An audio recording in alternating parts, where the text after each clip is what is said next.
Quote, "When Shakespeare died in Stratford, it was not an event. It made no more stir in England than the death of any other forgotten theatre actor would have made. Nobody came down from London.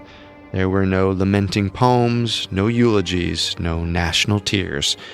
There was merely silence and nothing more." A striking contrast with what happened when Ben Jonson and Francis Bacon and Spenser and Raleigh and the other distinguished literary folk of Shakespeare's time passed from life. No praiseful voice was lifted for the lost Bard of Avon. Even Ben Jonson waited 7 years before he lifted his.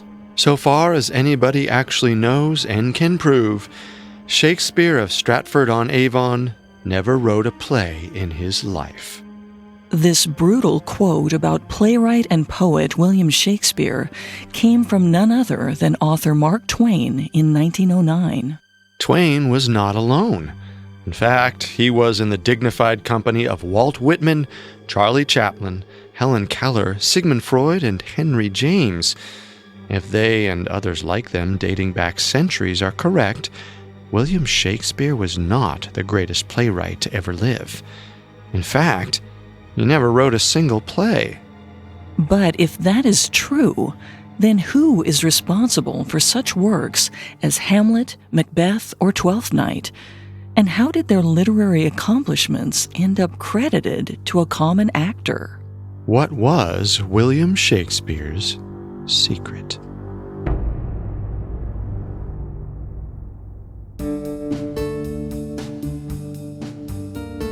Welcome to Conspiracy Theories, a Parcast original. I'm Carter Roy. And I'm Molly Brandenburg. Every Wednesday, we dig into the complicated stories behind the world's most controversial events and search for the truth. Well, neither of us are conspiracy theorists. But we are open-minded, skeptical, and curious. Don't get us wrong. Sometimes the official version is the truth. But sometimes it's not. You can find episodes of Conspiracy Theories and all other Parcast originals for free on Spotify or wherever you listen to podcasts. To stream Conspiracy Theories for free on Spotify, just open the app and type Conspiracy Theories in the search bar. At Parcast, we're grateful for you, our listeners. You allow us to do what we love. Let us know how we're doing. Reach out on Facebook and Instagram at Parcast and Twitter at Parcast Network. And if you enjoy today's episode, well, the best way to help us is to leave a 5-star review wherever you're listening. It really does help. This is our first episode on the conspiracy of William Shakespeare's authorship. Theater as we know it wouldn't exist without Shakespeare's plays. In his lifetime, William Shakespeare, lovingly called the Bard, wrote at minimum 37 plays, 154 sonnets, and 2 long narrative poems. At least that's what some historians think.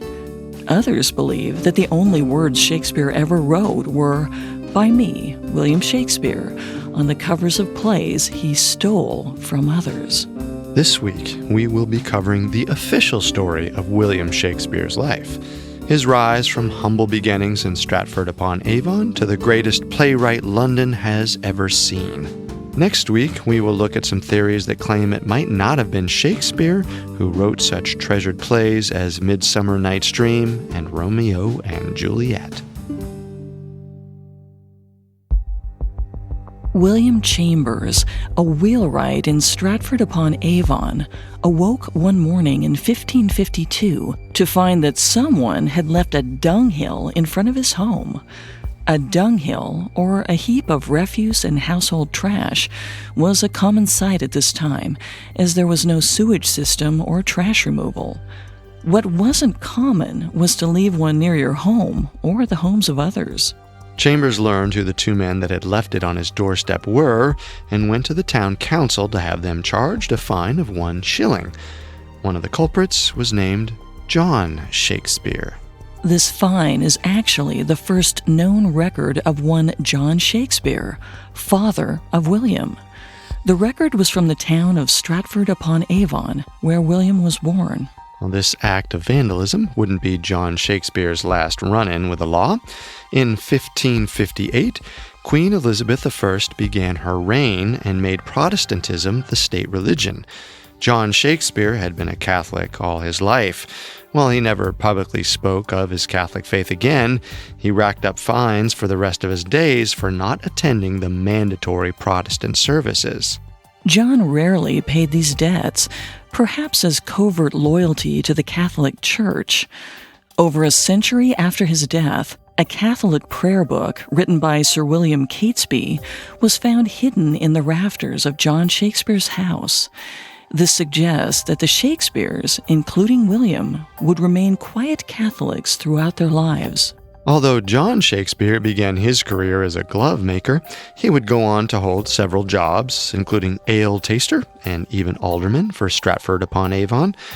His general aim in life seemed to be upward mobility, which probably encouraged his decision to marry his landlord's daughter, Mary Arden, a woman above his social standing and who had brought with her a handsome dowry. There are no records of a wedding between Mary Arden and John Shakespeare, but it would have been before they welcomed their first child, Joan Shakespeare, in 1558. Unfortunately, neither Joan or her sister Margaret lived past a year. John and Mary's third child, William, was the first to survive infancy. William was baptized on April 26, 1564. Because of the high infant mortality rates, the rule at the time was to have your child baptized the Sunday after their birth.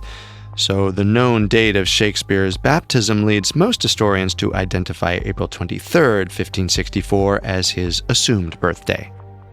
William would have been eligible to study for free at King's New School in Stratford, as his father was, at this point, on the town council.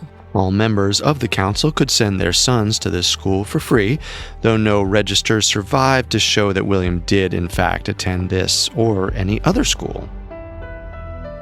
But the people of Stratford took school seriously, even paying for the schoolmaster's housing. So it is easily assumed that William Shakespeare attended school while growing up in Stratford. It's likely that Shakespeare was taught to read and write Latin, though his friend Ben Jonson later said that William knew small Latin and less Greek. If William did in fact attend school, he would have likely left by the young age of 15. Well, this is because when Shakespeare was a teenager, his father John left public office. The reasons are unknown, but it was the beginning of a financial decline for the family. The Shakespeares started selling off the land that they owned. Young William would have been expected to begin working to help the family's finances. While the lack of real school records from this time make it impossible to determine whether Shakespeare actually finished his schooling, it's not difficult to assume he may have had to abandon his education in order to help earn money for the family. If this is true, then it would make up one of the first points that lead people to suspect Shakespeare's authorship. Could a man who never even finished his education really be responsible for some of the finest works in the English language?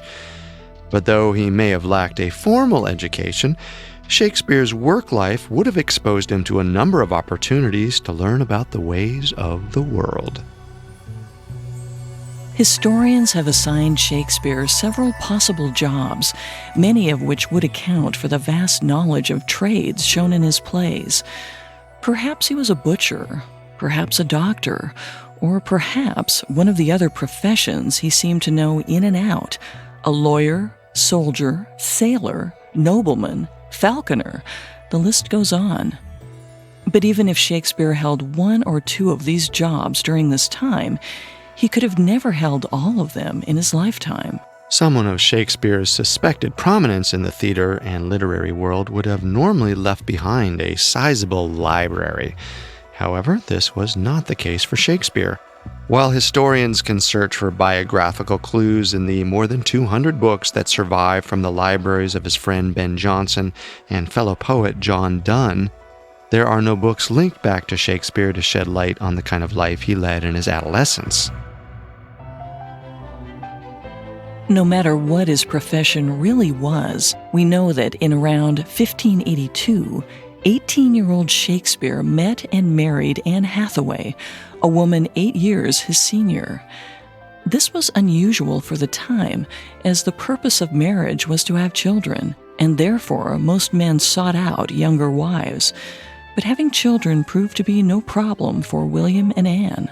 A mere 6 months after their marriage, their first daughter, Susanna, was baptized on May 26, 1583, in Stratford-upon-Avon. Well, the timeline between their wedding and the birth of their child gives us a strong clue as to why they were in a rush to get married. At this time, it was not uncommon for the bride to be already pregnant on her wedding day, but unfortunately, the historical record would seem to indicate that William and Anne didn't have much of a bond beyond the children they shared. Now, today, historians considered the marriage to be a relatively loveless one, as evidenced by the fact that Shakespeare soon after relocated to London and kept little contact with his family. The birth of his children marks what historians now call the lost years in Shakespeare's life. All that is known is the dates his children were baptized: Susanna on May 27, 1583, and later his twins, Judith and Hamnet, on February 2, 1585. Anything after that is speculation, until we see his arrival in the London theatre scene in 1587. And even the years after that are somewhat murky, with no solid proof of Shakespeare's activities until the publication of a scathing review of one of his works, likely Henry VI or Comedy of Errors in 1592. Why did Shakespeare leave his family behind? What was he yearning for? Money? Fame? Or did he simply catch the acting bug and relocate to London, where live theater was in the midst of a massive boom?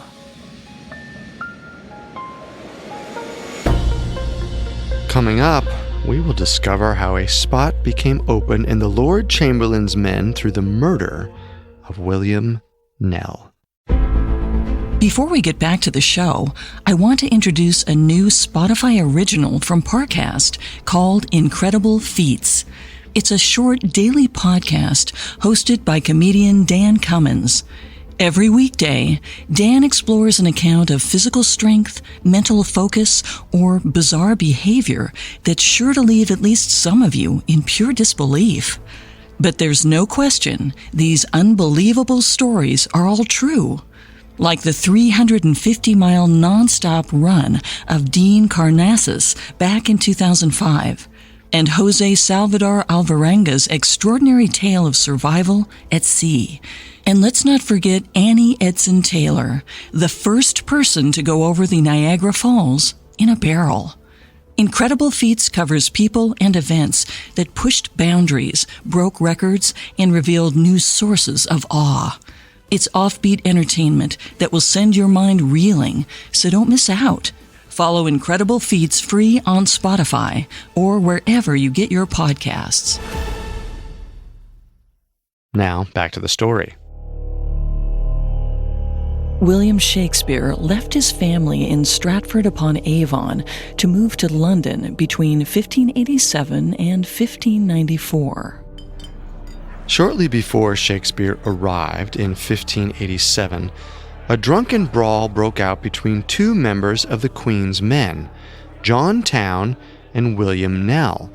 Well, the reason for the fight is lost in history, but William Knell drew his sword and rushed John Towne, backing him into a corner. It would be the last thing William Knell ever did. Towne drew his iron blade and plunged it into Knell's neck. Knell died at the hand of his fellow actor. His passing left an opening in the theater troupe, and it's thought the bard joined in his place. Shakespeare's plays often use death as catalysts in the lives of other characters, and it would seem that in real life, his opportunity to become an actor and later a playwright only came about due to a sudden, violent death. However it happened, we know that Shakespeare found himself in London sometime after that fight. The journey would have taken him 4 days on foot, and he probably smelled London before he saw the tall religious buildings and the ominous tower in the distance. London had, unfortunately, become famous for its stench of sewage and was just as full of rats and their fleas as it was people. The London theatre scene, though not considered high art, was blossoming when Shakespeare arrived at the city. Writer Christopher Marlowe was the Queen's favorite and the top playwright of the time, with such plays as Dr. Faustus and Edward II. Much like Shakespeare, his actual years spent writing were short, but he was a prolific and skilled artist. Shakespeare first began acting at a theater which was called The Theatre, home to the Lord Chamberlain's men. The theater was just outside London and was run by James Burbage. Well, Shakespeare likely started as a very low-ranking member, possibly even a stableman, of the theater and the Lord Chamberlain's men. This job consisted of caring for the horses that theatergoers rode to the plays. He was, for all intents and purposes, a 16th century valet. He would have then moved up to prompter, giving lines to actors as they needed them. Eventually, he would have been promoted to understudy, which entails playing a role if the main actor is unable, and eventually a member of the troupe. Being a member of the Lord Chamberlain's men would have been quite the accomplishment for the young Shakespeare. This troupe regularly performed for Queen Elizabeth I. The Queen loved the theater, and one defining aspect of her reign was the uptick in theatrical productions, which was quite a change from the other Tudor reigns. As such, Shakespeare, as an actor, gained a level of access to members of the royal court that would have been unprecedented for a commoner. Shakespeare likely began writing during his early years performing with the Lord Chamberlain's men.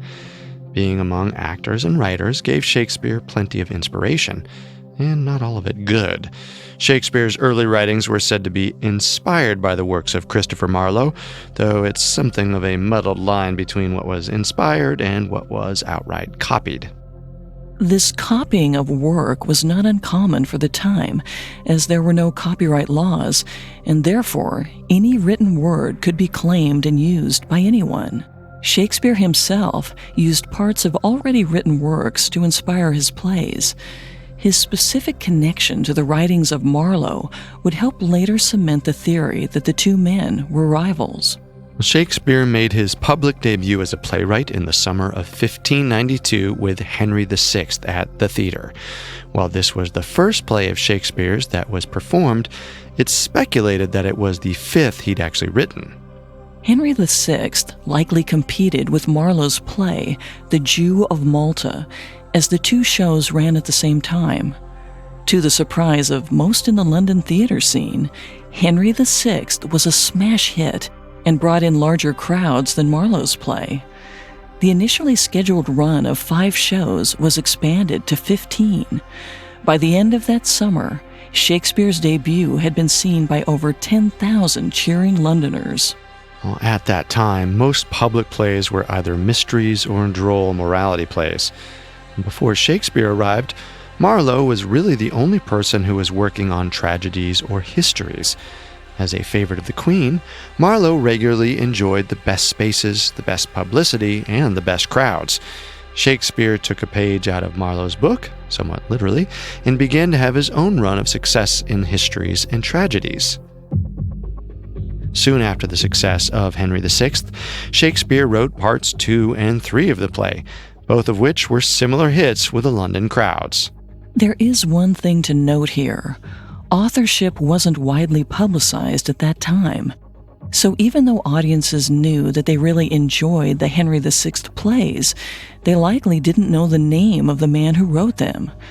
But in 1593, we see what is likely the first written reference to Shakespeare by name in reference to his playwriting. Robert Greene, a fellow playwright, died of syphilis in that year, and as he expired, he wrote his final words, a warning to Marlowe and other writers against this young upstart. Quote, "There is an upstart crow, beautiful with our feathers, that with his tiger's heart wrapped in a player's hide, supposes he is well able to bombast out a blank verse as the best of you, and being an absolute Johannes factotum, is in his own conceit the only shake scene in a country." In this passage, Greene refers to Shakespeare as the upstart crow or new kid. Greene was asserting that William Shakespeare seemed to think he could write with the best of them. He refers to blank verse, a form of writing that both Marlowe and Shakespeare used frequently. The phrase Johannes factotum was a negative term used in this era for a jack-of-all-trades, but master of none. If Shakespeare was affected by Greene's scathing review, there's no record of it. But we do know that he was affected by another major event that occurred in 1593. London was hit with a devastating plague. Although this specific plague would ultimately kill tens of thousands of people, Shakespeare actually seemed to benefit from the outbreak. Theaters all over London were closing to help stop the spread of disease. William took the extended break from acting and writing to develop his hand at long-form poetry. It would seem that, during this time, he acquired his first patron. The patron was 19-year-old Henry Risley, 3rd Earl of Southampton, who paid Shakespeare for his writing and was seemingly the subject of Shakespeare's early poems. Shakespeare's first poem, Venus and Adonis, was printed by his friend Richard. The poem had 9 reprints in Shakespeare's lifetime. His second poem was The Rape of Lucrece and was printed in 1594, again by Richard Field. Both of these poems were dedicated to the Earl of Southampton, the only evidence remaining that he was indeed Shakespeare's patron, though it seems unlikely that the relationship lasted much longer, since the Earl was not mentioned in later poems. The connection between Shakespeare and Risley is a subject of some debate that will play into our later discussion about Shakespeare's authorship. But right now, the bigger question is, why did Shakespeare part ways with one of the first men to support his writing? There are rumors that Shakespeare had managed to contract a sexually transmitted disease. If that was the case, and if it was public knowledge, then the Earl would have likely wanted to distance himself from his unclean friend.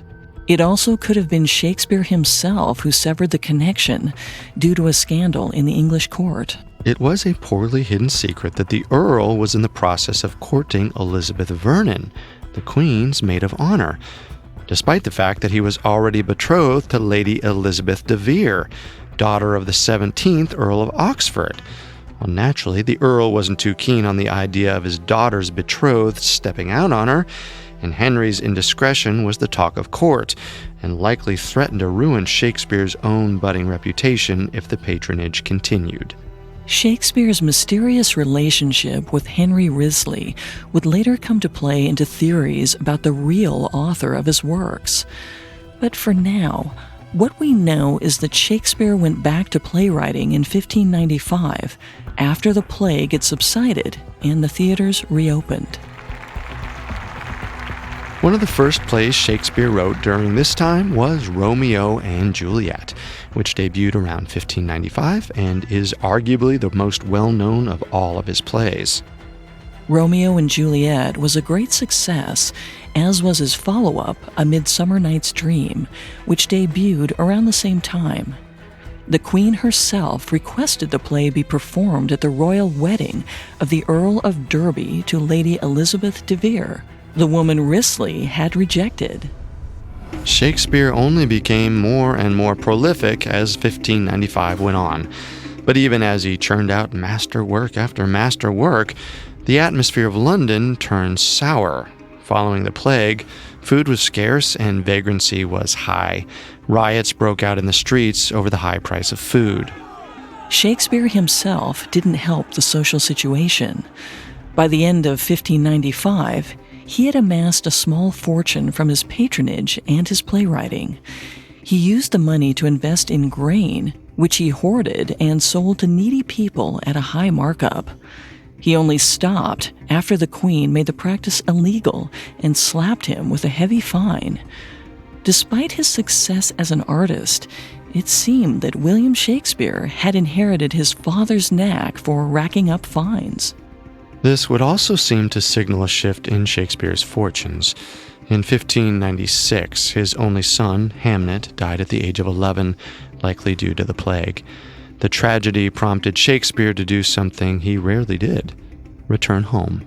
Shakespeare went back to his wife and daughters in Stratford-upon-Avon to bury his son in the Church of the Holy Trinity.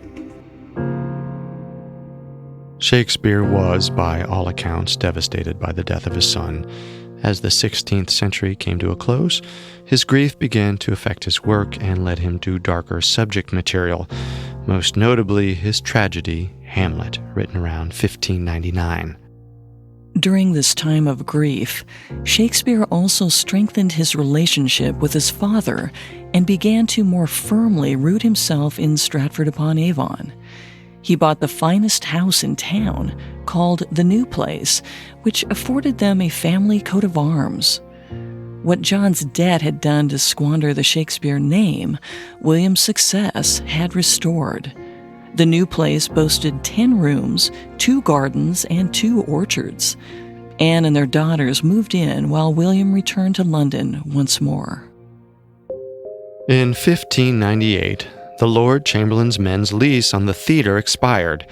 James Burbage, longtime head of the troupe and the owner of the theatre, had been looking for a new home. He knew that it would be unlikely for the landlord, Giles Allen, to renew their lease. Even if he did, it was even more unlikely that they could afford his ever-increasing rent. Burbage died before he could secure a new location for the troupe. His sons, Richard and Cuthbert Burbage, joined forces with Shakespeare to appeal to Allen to let them stay at the theater. Allen didn't budge.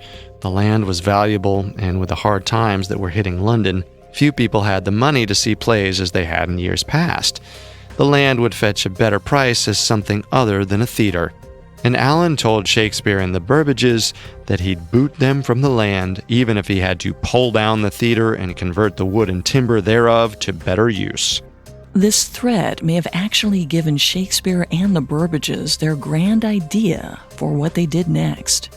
In December of 1598, the Burbages and several other actors in the troupe met with a carpenter named Peter Street. They didn't own the land, but technically they owned the building. So they tore down the theater plank by plank and took all of the raw materials over to a new plot of land. They built a new theater from the remains of the old one, a round, open-top theater which they christened the Globe. The Globe Theater opened in the summer of 1599 and was a near-instant triumph. William Shakespeare himself owned 1/10 of the theater. He moved right across the river from the Globe. The first play shown was, more than likely, his Henry V.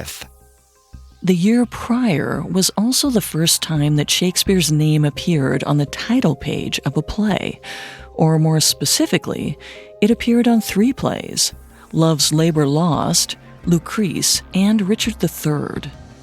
Before that, his name could only be found on his long-form poetry, so he was known mainly for his piece, Venus and Adonis. But even as Shakespeare's career was back on the rise, his personal life was falling apart. In 1601, John Shakespeare died. William returned to Stratford-upon-Avon to bury his father. His writing slowed after that, and soon he was only churning out 1 play a year. Shakespeare wasn't the only person who was slowing down. Queen Elizabeth I had long been on the decline, and all of England was on edge about the matter of succession once the heirless queen finally passed away. The Lord Chamberlain's men performed for Queen Elizabeth one final time on February 2nd, 1603. She died 6 weeks later at the age of 69 after a 45-year reign. Soon after, her nephew was crowned King James VI.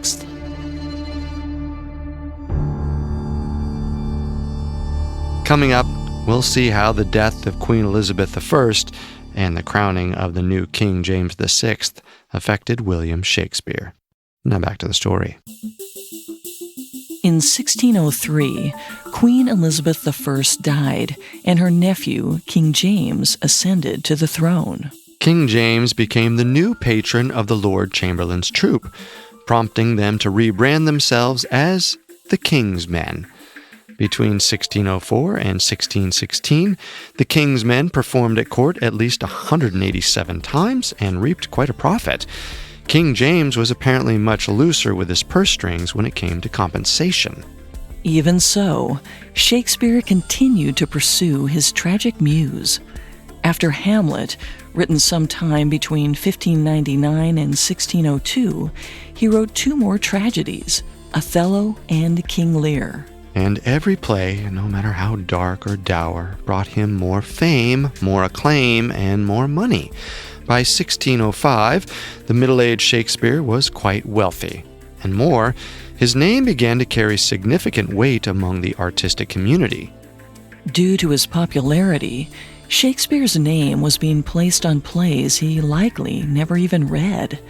He was writing what is now considered some of his best work, yet his name was appearing on cookie-cutter comedies. All of this was perfectly legal in the early 1600s, but it has made it difficult to determine which works were actually written by Shakespeare. In 1607, Shakespeare wrote Coriolanus, Timon of Athens, and Pericles. These plays were so different from his others that historians speculate something must have happened to alter Shakespeare's spirits while he was writing them.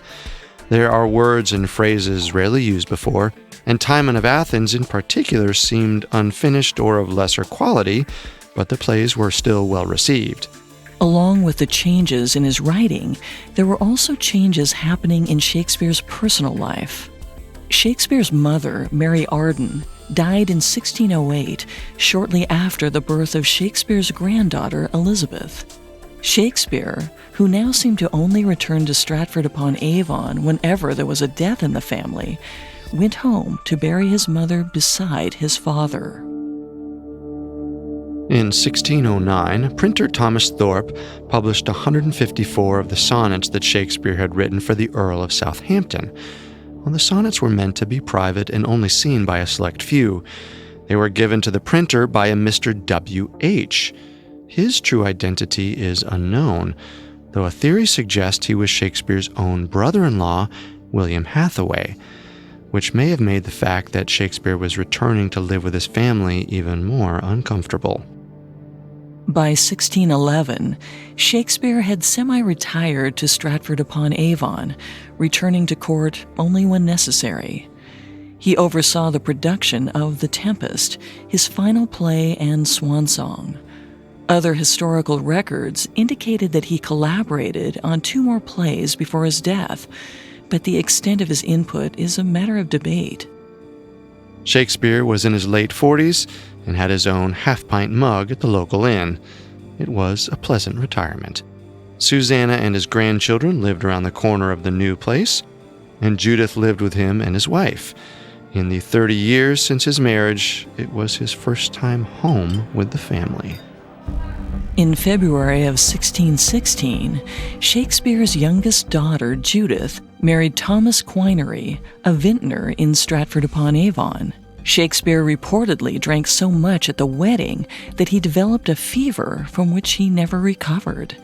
John Ward, the vicar of Stratford, wrote in his diary, "Shakespeare, Drayton, and Ben Jonson had a merry meeting, and it seems drank too much, for Shakespeare died of a fever there contracted." This account is all we know of how William Shakespeare might have passed, but as a man in his 50s, he had already well outlived the average 17th century life expectancy of 35. Shakespeare died on April 23, 1616, at the age of 52. His epitaph read, "Good friend, for Jesus' sake forbear, to dig dust enclosed here.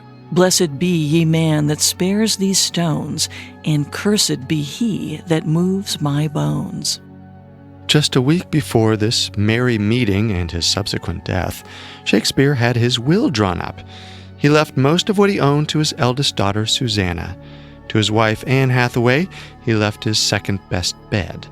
It would seem that the long, loveless marriage was ending with one final dig from William. But what was most interesting about his will was what was missing: his plays. There's no mention of any manuscripts or who they should be left to. The most prolific playwright of the time hadn't left a single page behind. And this is where the mystery begins in earnest. It is possible that these manuscripts had already been left with a trusted friend.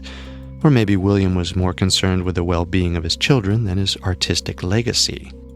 Whatever the reason, Shakespeare left behind a complicated history, one that has left ample room for conspiracies. Not even a century had passed before doubts were raised about whether the actor from Stratford-upon-Avon had penned all those beloved plays, or if William Shakespeare was merely a pen name. This practice was very much in vogue at the time to avoid a royal repercussion. Writing anything that could be construed as negative towards the crown could lead to death. Those close to Shakespeare, however, worked to cement his place in history. 11 years after his death, the first monument to Shakespeare was built in Stratford, showing the bard with a quill pen in hand. To further his legacy, two members of the King's Men, John Hemmings and Henry Condell, spent years gathering together Shakespeare's writing and publishing them in Mr. William Shakespeare's comedies, histories, and tragedies. This body of work is now known as the First Folio. Historians have started a posthumous manhunt to find Shakespeare's manuscripts. But to this day, the only thing we have in writing from William Shakespeare are the two words he wrote above the signature on his will: by me. William Shakespeare is thought to have written 37 plays, 154 sonnets, and 2 long narrative poems, and the only words we know he wrote for sure are those two: by me. When our brain can't see the full picture, it begins to fill it in for us. This practice is called apophenia in scientific terms. Shakespeare's life is ripe with blanks and gaps for our own minds to fill in. This may be why we're so intrigued with him to this day, and why so many conspiracy theories swirl around him. Those who believe that Shakespeare the actor wrote the plays, known as Stratfordians, tend to look at his works to find clues about his life. Those, like Mark Twain, who believe he was not the playwright, are called anti-Stratfordians, and look at where the facts come up short. It's been said that if writing plays was a crime, there wouldn't be enough evidence to convict William Shakespeare of any wrongdoing. Next week, we'll look at the 3 anti-Stratfordian theories about the true authorship of William Shakespeare's plays. Keep in mind that there are hundreds of candidates, but we've done the research to weed out some of the more unlikely individuals, like Queen Elizabeth herself. The first conspiracy theory we will look at is that Christopher Marlowe wrote the plays under the pseudonym William Shakespeare after faking his own death. The second theory is that Edward de Vere, 17th Earl of Oxford, wrote the plays while hiding in plain sight at the Queen's court. The third and final conspiracy is that a collective of multiple authors wrote William Shakespeare's plays. Shakespeare himself was just the face of this anonymous group. What is the true identity of the world's most beloved playwright? The answer may come from clues left behind by Shakespeare's contemporaries, some of which still baffle historians to this very day.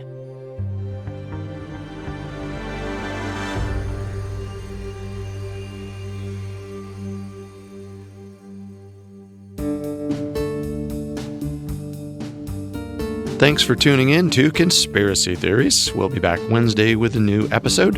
You can find all episodes of Conspiracy Theories and all other Parcast originals for free on Spotify. Not only does Spotify already have all of your favorite music, but now Spotify is making it easy for you to enjoy all of your favorite Parcast originals, like Conspiracy Theories, for free from your phone, desktop, or smart speaker. To stream Conspiracy Theories on Spotify, just open the app, tap Browse, and type Conspiracy Theories in the search bar. Until then, remember, the truth isn't always the best story. And the official story isn't always the truth. Conspiracy Theories was created by Max Cutler, is a production of Cutler Media, and is part of the Parcast Network.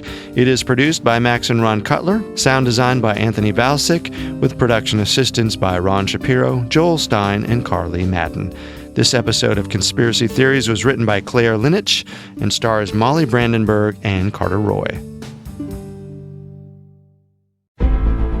Remember to follow Incredible Feats for mind-reeling stories of strength, focus, and achievement. Comedian and podcaster Dan Cummins hosts, bringing his signature humor to these extreme accounts. You might be glad you've never lived these stories, but you'll love hearing them. Follow Incredible Feats free on Spotify or wherever you get your podcasts.